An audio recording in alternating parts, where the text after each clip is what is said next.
Howdy, folks. Today we're looking at Captain America Annual Number 8 from 1986 in Marvel Comics. Face front friends, we eat well today with a highlight from mid-80s Marvel, the first ever team-up between Captain America and Wolverine.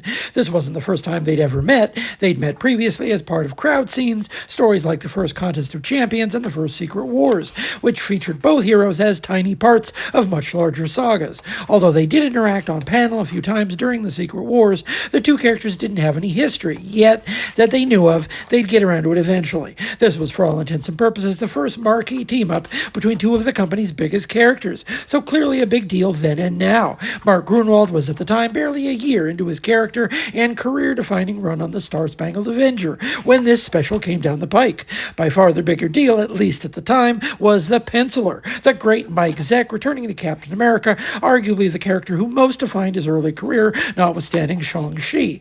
We've looked at his first work on Captain America on this very channel. It was a while back.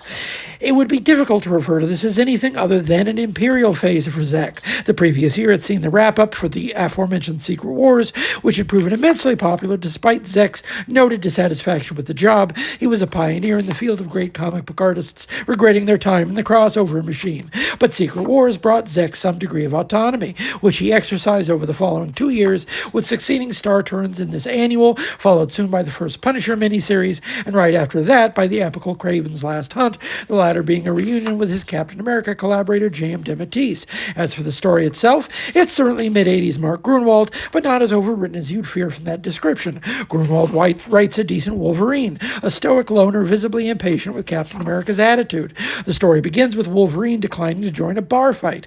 When he tracks the winner down the road on suspicion he might be a mutant, he gets a lot more than he bargained for when he stumbles onto Tess 1, a World War II-era robot created for the express purpose of killing super soldiers. This was 5 years before even Weapon X, and a decade and a half before Grant Morrison revamped the history of the Weapon Plus program to place Wolverine and Captain America in the same lineage of government experiments. But Gruenwald is already building the scaffolding for those later connections here. The story is defined by the friction between our two heroes. They end with grudging respect, even as Cap notoriously ends by declaring Wolverine would never join the Avengers. He lived to eat those words, and so too would we.